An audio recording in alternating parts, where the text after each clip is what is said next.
Hi, I'm Brandon, and I'm back to take my second look at Jeremy Todd West from the Bowling Green, Kentucky Sting. He's always been one of my favorites. I don't know why. He's really kind of a boring, dull guy with a monotone voice, but something about his whole segment interests me, so let's just jump into it. I just saw a truck make a quick turn into here. This could be our boy coming It's your boy. right there. It's day 3 of our undercover investigation here in Bowling Green, Kentucky. Population 50,000. Our first guest arrives at noon, right on time. 27. And it's funny, just as he's pulling in here, this is the last time his life would ever be normal. This is the last time he got to drive his truck. It might be the last time he got to drive his truck, period.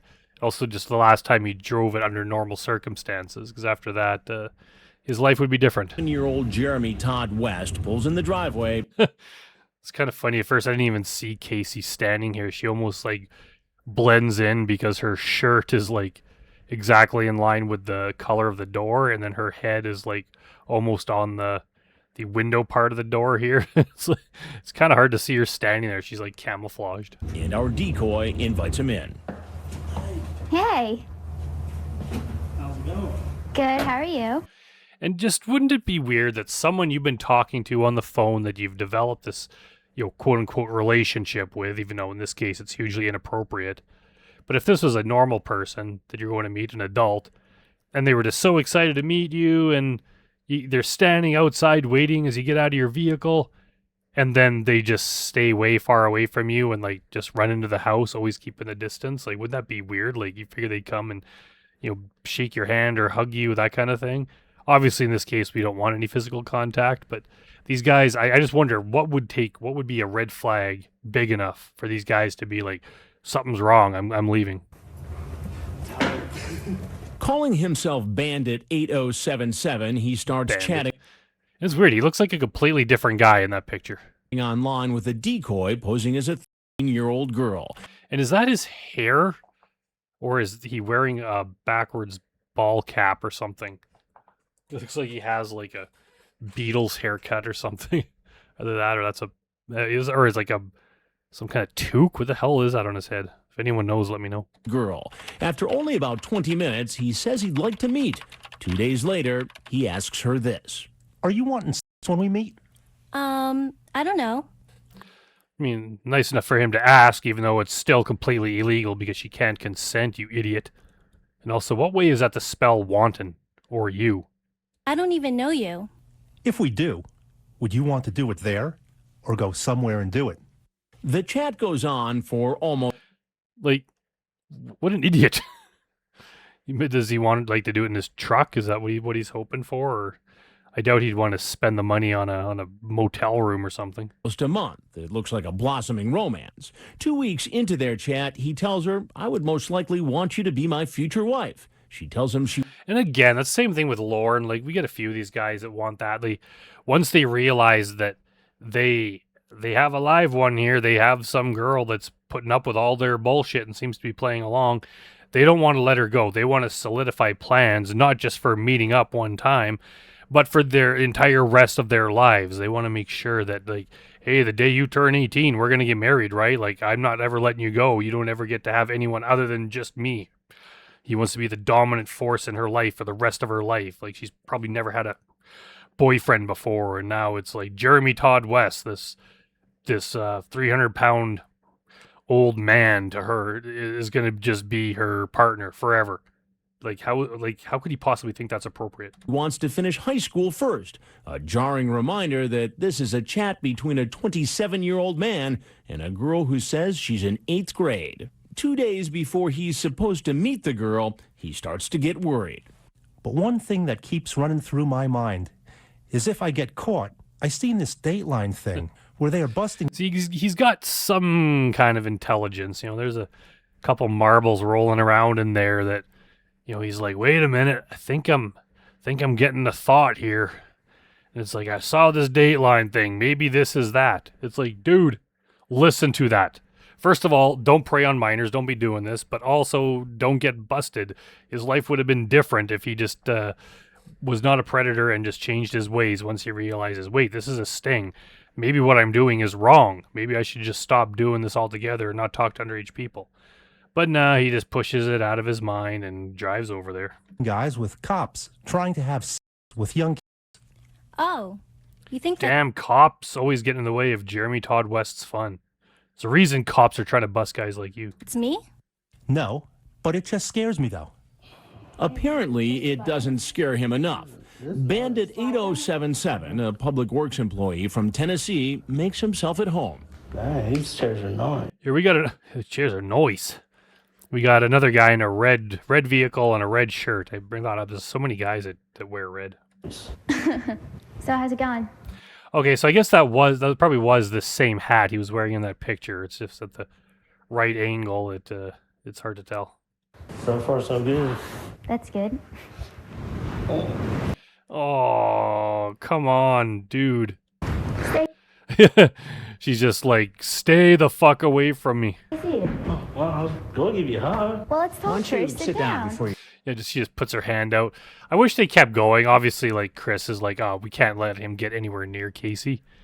But I would have loved to just have them continue talking longer.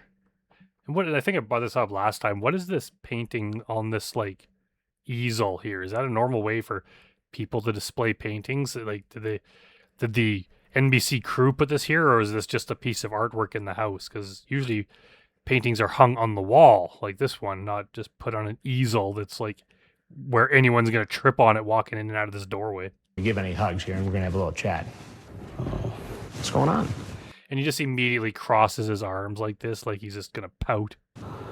Not much, just dog, come hang out, be friends. So there's no friends who are... You thought you were going to be friends. What exactly about all the inappropriate things you said in the chat, Jeremy, was just being friends? your age on the internet? And if you just want to be friends, why aren't you meeting somewhere in public like normal people do when they're becoming friends with someone, rather than to going to the young person's house when they're home alone and their parents don't know about you?